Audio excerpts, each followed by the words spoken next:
Okay, இந்த direction sensing, திசை அறிதல் அப்படின்னா என்ன? ஸோ பேசிக்காக உங்களுக்கு அந்த திசையை பற்றி தெரியணும், அந்த டைரக்ஷன் எப்படிலாம் இருக்கும். ரைட்டாப்பா?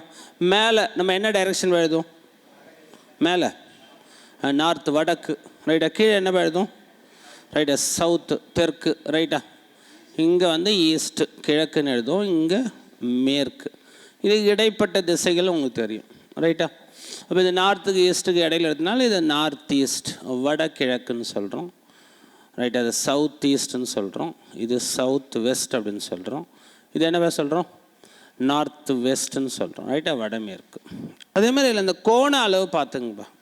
இப்படி வந்து ஒரு ஃபுல் ரொட்டேஷன், அதாவது கரெக்டாக ஒரு வட்டத்தை வந்து இப்படி சுற்றி வந்தால் எவ்வளோ கோணமாக நம்ம ட்ராவல் பண்ணுவோம்? 360 டிகிரியா? ரைட்பா? அப்போது ஒரு ஃபுல் ரொட்டேஷன் வந்து அது பேர் 360 டிகிரின்னு சொல்லுவாங்கப்பா. ரைட்டா? இந்த மாதிரி ஒரு வட்டம் மாதிரி நமக்கு ஃபார்ம் ஆச்சுன்னா 360 டிகிரி சுற்றி வரும்னு சொல்லுவோம். ரைட்டா? இப்போ நான் வந்து எங்கே இருக்குன்னா ஒரு நார்த் ஈஸ்டில் இருக்கேன்னு வச்சுங்களேன். ரைட்டாப்பா? அங்கேருந்து 360 டிகிரி சுற்றினா மீண்டும் அதே இடத்துல இருப்பேனா இல்லை ஆப்போசிட்டில் இருப்பேனாப்பா? சொல்லுங்கப்பா. நான் இப்போ எந்த திசையை நோக்கி வர நிற்கிறேன்னா, ரைட்டாப்பா, நார்த் ஈஸ்ட், அதாவது வடகிழக்கு திசையை நோக்கி வர நான் நிற்கிறேன். ஃபேஸிங் நார்த் ஈஸ்ட்னு சொல்கிறேன். அங்கேருந்து நான் 360 டிகிரி சுற்றி வருகிறேன்னு சொல்கிறேன். அது வந்து எப்படிலாம் சொல்லலாம்னா கடிகார முள் சுற்றும் திசைன்னு சொல்லலாம், இல்லை கடிகார முள்ளுக்கு எதிர் திசை. எப்படியா இருந்தாலும் 360 டிகிரியை சுற்றினா நம்ம இப்போ எங்கேப்பா இருப்போம்? அதே இடத்துல இருப்போமா? அதுக்கு ஆப்போசிட்டில் இருப்போமா? அதே இடம் தான். 360னா நம்ம அப்படியே சுற்றி மீண்டும் அதே புள்ளியில் தான் சேரும். இப்போ எங்கே ஆரம்பிச்சோமோ அதே இடத்துல தான் வந்து ரைட்டாக இருப்போம்.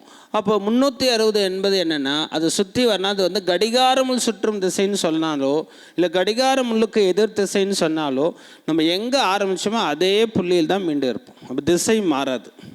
இதான் 360. அப்போ 180னா என்னப்பா? பாருங்கள், 180னா என்னது?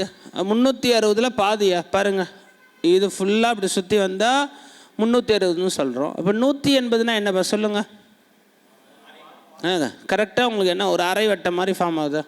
அப்போ எந்த புள்ளியில் இருக்குமோ அதுக்கு எதிர் புள்ளியில் இருக்கும். இப்போ நான் இதே எடுத்துக்கிறேன். நான் தற்போது வடகிழக்கு திசையை நோக்கி வர இருக்கேன், ஃபேஸிங் நார்த் ஈஸ்ட்ன்ற. அப்போ 180னா இப்போ எங்கே பார்ப்பேன்? நான் 180 டிகிரி கோணம் நகர்ந்தேன் அப்படின்னு சொல்கிறேன். அது கடிகார முள் சுற்றும் திசைன்னு சொல்லலாம், இல்லை கேள்வி அவன் கடிகார முள்ளுக்கு எதிர் திசைன்னு சொல்லலாம். அது clockwise or anti clock. அப்போ எப்படியா இருந்தாலும் 180 டிகிரினா என்னப்பா? எந்த புள்ளியில் இருக்குமோ அது எதிர் புள்ளியில் இருக்கும், எதிர் திசையில் இருக்கும். அப்போ எதிர் திசைனா என்னப்பா? இப்போ நான் நார்த் ஈஸ்டில் இருக்குன்னு வச்சுங்களேன், 180 டிகிரி நான் சுற்றி வந்தேன் அப்படின்னு சொன்னால் என்னப்பா சொல்லணும்? அவ்வளோதான்ப்பா. அப்போ எங்கே வரும்? தென்மேற்கு. இந்த புள்ளியிலேருந்து அப்படியே ஒரு ஸ்ட்ரைட்டாக ஒரு கோடு போடுங்க. ஸ்ட்ரைட்டாக ஒரு கோடு போடுங்க. எதிர் திசைக்கு வாங்க, அந்த எதிர் புள்ளிக்கு வாங்க. ரைட்டா? சரிப்பா. 45 டிகிரினா அதில் எதுப்பா வரும்? இந்த ஒவ்வொரு போர்ஷன் இருக்குல்ல, இதுதான் 45 டிகிரி. ரைட்டாப்பா? அப்போ 90 டிகிரினா என்னப்பா? இப்போ ஒன்றும் இல்லை, இப்போ நான் நார்த்தில் இருக்கேன், 90 டிகிரி நான் கடிகார முள் சுற்றும் திசையில் வரேன், கிளாக் வைஸில் வரேன் 90 டிகிரி. இப்போ எங்கேப்பா இருப்போம்? ஈஸ்டில் இருப்போம். ஒரு எல் ஷேப் மாதிரி வந்தால் ஞாபகம் வச்சுங்க. இதுதான் 90 டிகிரி. இப்போ இங்கே இருந்தால் இதுதான் 90 டிகிரி. ரைட்டா? இப்போ நான் வந்து எங்கே இருக்குன்னா நார்த் ஈஸ்டில் இருக்குன்னு வச்சுக்கோங்க, வடகிழக்கு. அங்கேருந்து 90 டிகிரி கடிகார முள்ளுக்கு எதிர் திசையில் வரும். ரைட்? ஆன்டி கிளாக் வைஸில் 90 டிகிரி மூவ் ஆகிட்டேன். அப்போ இப்போ நான் எங்கே பார்ப்பேன்? இப்போ நான் வடகிழக்கு திசையை நோக்கி வர நான் நிற்கிறேன். இப்போ 90 டிகிரி கடிகார முள் சுற்றும் திசையில் நான் வரேன். ஓகேங்களா? இப்போ கடிகார முள் சுற்றும் திசையில் வந்தால் இங்கே வந்திருப்பேன், சவுத் ஈஸ்ட்டுக்கு வந்திருப்பேன். இது கடிகார முள்ளுக்கு எதிர் திசைன்னா எப்படி வந்திருப்பேன்? அவ்வளோதான். சூப்பராக சொன்னீங்க, நார்த் வெஸ்ட்டு. இவ்வளோதான் விஷயம். இப்போ கிளாக் வைஸ்னால் என்ன, ஆன்டி கிளாக் வைஸ். அப்போ இந்த விஷயங்களும் ஒரு பேசிக்காக பார்த்தோம். அப்போது இதுதான் கிளாக் வைஸ். ரைட்டாப்பா? இது கடிகார முள் சுற்றும் திசை. இது என்னவா சொல்கிறோம்? இது ஆன்டி கிளாக் வைஸ், கடிகார முள்ளுக்கு எதிர் திசை. ரைட்டா? இது பேசிக்காக பார்த்துங்க. இந்த கோண அளவுகள் நமக்கு தெரியணும். ரைட்டா? 45னா என்ன அப்படின்னு, 45னா அது அடுத்தடுத்த கோணம். ரைட்டா? 180னா எங்கே இருக்குமோ அது எதிர்பக்கம். 360னா என்னப்பா? எந்த புள்ளியில் இருக்குமோ அதே புள்ளியில் தான் கடைசியாக இருக்கும், அது எப்படி சுற்றினாலும். ரைட்டா? ரைட்பா. இந்த விஷயங்களை ஒரு பேசிக்காக பார்த்துருங்க. இப்போ இதை பேஸ் பண்ணி சில கேள்விகளை பார்க்கலாம். ஃபஸ்ட்டு இந்த ஆங்கிள், இந்த கோண அளவுகளை பேஸ் பண்ணி கேள்விகள் நமக்கு எப்படிலாம் கேட்டிருக்காங்க அப்படின்னு பார்க்கலாம். இது ஓகே தானேப்பா? கொஷின் போயிடலாமா? ரைட்பா. இதில் என்ன சொல்லியிருக்கான்னு பாருங்கப்பா. ஒரு மனிதன் தெற்கு திசையை நோக்கியவாறு இருந்தான் அப்படின்னு சொல்கிறோம். இப்போ தெற்குன்னா என்னப்பா? கீழே இப்படி இப்படி பார்த்தா மாதிரி நிற்கிறான். ரைட்டாப்பா? சவுத் டைரெக்ஷனை பார்த்தா மாதிரி நிற்கிறான். அங்கேருந்து என்ன சொல்கிறான்? கடிகாரம் சுற்றும் எதிர் திசையில் 135 டிகிரி சென்ற பிறகு, அப்புறம் என்ன சொல்கிறான்? கடிகாரம் சுற்றும் திசையில் 180 டிகிரி சென்றானில் தற்போது எந்த திசையில் உள்ளான்? ஃபஸ்ட்டாக வந்து சவுத் டைரெக்ஷனை பார்த்தா மாதிரி நிற்கிறான் நம்ம. ரைட்டா? ஓகே. இதில் 135 டிகிரி ஆன்டி கிளாக் வைஸ். கடிகாரம் உள்ளுக்கு எதிர் திசைனா அதோட சைன் மைனஸ்ன்னு சொல்லுவாங்கப்பா. ஞாபகம் வச்சுங்கப்பா. ஓகே. கடிகாரம் உள்ளுக்கு எதிர் திசைனா ஷார்ட்டாக என்ன சைன்பா பண்ணணும்? மைனஸ். ரைட்டா? அடுத்து என்னப்பா சொல்கிறான்? இப்போ 135 டிகிரி சுற்றி வந்துட்டோம். ரைட்டா? அடுத்தது என்ன சொல்கிறான்? அங்கேருந்து 180 டிகிரி கிளாக் வைஸில் போகிறான். அப்போ கிளாக் வைஸ் கடிகாரம் சுற்றும் திசைனா ப்ளஸ்ஸா மைனஸாப்பா? இப்போ நான் உங்களுக்கு என்ன சொல்லியிருக்கேன்? ஆன்டி கிளாக் வைஸ்னால் மைனஸு, கிளாக் வைஸ்னா ப்ளஸ். கடிகாரம் சுற்றும் திசைனா ப்ளஸ்ஸு, கடிகாரம் உள்ளுக்கு எதிர் திசைனா என்னப்பா? மைனஸ். அப்போ இங்கே ப்ளஸ்ன்னு எழுதுங்கப்பா. இது கிளியராக பாருங்கப்பா. ஏன் இதை மைனஸ் போட்டிருக்கேன், ஏன் இதை ப்ளஸ் போட்டிருக்கேன்? புரியுதா? அவன் வந்து தெற்கு திசையை நோக்கி வர இருக்கான். ஏதோ ஒரு திசையை பார்த்துட்ருக்கான். அங்கேருந்து எங்கேப்பா போகிறான்? 135 டிகிரி எப்படி போகலாம்? ஆன்டி கிளாக் வைஸ், கடிகாரம் உள்ளுக்கு எதிர் திசை. அங்கேருந்து என்ன சொல்கிறான்?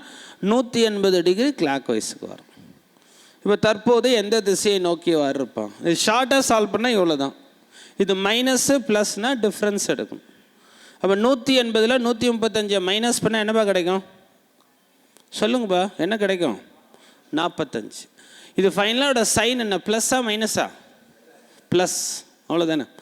இப்போ வந்து அவர் எந்த திசையை நோக்கி இருக்காருன்னா சவுத். அங்கேருந்து நான் 45 டிகிரி ப்ளஸ்னால் என்னப்பா? கடிகார முள் திசையில் போகணும். அப்படின்னா நான் இங்கே வந்திருப்பேனா இல்லை இங்கே வந்திருப்பேனா? சொல்லுங்கள். நான் ஒன்று திசையை எழுதிடுறேன். இது பேர் சவுத் வெஸ்டா, தென் மேற்கா இல்லை சவுத் ஈஸ்ட், தென் கிழக்கா? நான் எந்த திசையை நோக்கி வரணும் நம்ம இப்போ இருப்போம்? சொல்லுங்கப்பா. ரைட். ஏன்பா? ஃபஸ்ட்டு அவன் வந்து சவுத்து டைரெக்ஷன் பார்த்த மாதிரி இருக்கான். நம்ம அழகாக இதை சிம்பிளாக சால்வ் பண்ணி ப்ளஸ் 45ன்னு எடுத்தோம். ப்ளஸ் 45னா என்னப்பா? கடிகார முள் திசை. அவ்வளோதான். இதான் கடிகார முள் திசைன்னு இப்படி தான் போகணும். அப்போ 45 டிகிரி ஆட் பண்ணிங்கன்னா இப்போ அவர் எந்த திசையை நோக்கி இருக்காருன்னா தென்மேற்கு. இது புரியுதா பாருங்கள். ஃபுல்லாக சால்வ் பண்ணாமல் அவன் கொடுத்த இனிஷியலான திசையை மட்டும் வரைஞ்சிக்கோங்க. இந்த ப்ளஸ் மைனஸை ஆட் பண்ணி பார்த்துருங்க. ஃபைனலாக இந்த வர்ற டிஃப்ரென்ஸை வச்சு செக் பண்ணுறோம். ப்ளஸ்ன்னு வந்தால் கிளாக் வைஸில் போகிறான். ஃபைனலாக அந்த ரிசல்ட்டை வந்து மைனஸில் வந்தால் நம்ம என்னவா சொல்கிறோம்? ஓகே, ஆன்டி கிளாக் வைஸில் வரோம் அப்படின்னு நம்ம எடுத்துக்கிறோம். ஓகே பாருங்கப்பா. இது புரியுதா? நல்ல ஜென்ரலாக கூட சால்வ் பண்ணுறேன். இந்த மெத்தட் அண்டர்ஸ்டாண்ட் ஆகுதா? ரைட்டு. ஜென்ரலாக இப்போ இதெல்லாம் நம்ம பண்ணலாம் எப்படி தெரியுமா இப்போ சால்வ் பண்ணோம்? இப்போ இந்த விஷயம்லாம் எழுதலைன்னா ஃபுல்லாகவே வரையுங்க நீங்கள். இந்த கண்டிஷனோடு வரைஞ்சிடும். ரைட்டா? வரைஞ்சிட்டு அவன் எந்த திசையை நோக்கி வரப்பா இருக்கான்? தெற்கு. எழுதியாச்சா? அடுத்து என்னவா சொல்கிறாங்க? இங்கேருந்து 135 டிகிரி ஆன்டி கிளாக் வைஸ். அப்படின்னா கடிகாரம் உள்ளுக்கு எதிர் திசைனா 1 45, 2 45 90, 3 45 135. இதான் 135. அப்போ இப்போ எங்கே வந்திருப்பானே? இதாமல் 135. 1 45, 2 45, 3 45. இப்போ எந்த திசையை நோக்கி வர்றான் பாருங்கப்பா? வடகிழக்கு. ரைட்டா? அங்கேருந்து 180 டிகிரினா அப்படியே ஸ்ட்ரைட் லைன் போடணும். அது நீங்கள் கிளாக் வைஸில் வந்தாலும் ஓகே தான், ஆன்டி கிளாக் வைஸில் வந்தாலும் ஓகே தான். 180னா அப்படியே ஸ்ட்ரைட் லைனு போடும். இப்போ ஃபைனலாக எந்த திசையை நோக்கி இருக்கான் பாருங்கள். ரைட்டா? தெற்குக்கு மேற்கு இடையில இருக்கும் தென்மேற்கு, சவுத் வெஸ்ட். இது ஜென்ரலாக சால்வ் பண்ணுற விஷயம். எது ஈஸின்னு பாருங்கள். அப்போ இந்த மாதிரி கொஷின் நீங்கள் ஃபுல்லாக சால்வ் பண்ணுறதை விட இந்த விஷயத்தை ஃபாலோ பண்ணும். ரைட்டாப்பா? கடிகார முள் திசைனா என்ன எழுதணும்? ப்ளஸ்ஸா மைனஸா? சொல்லுங்கப்பா. ப்ளஸ்.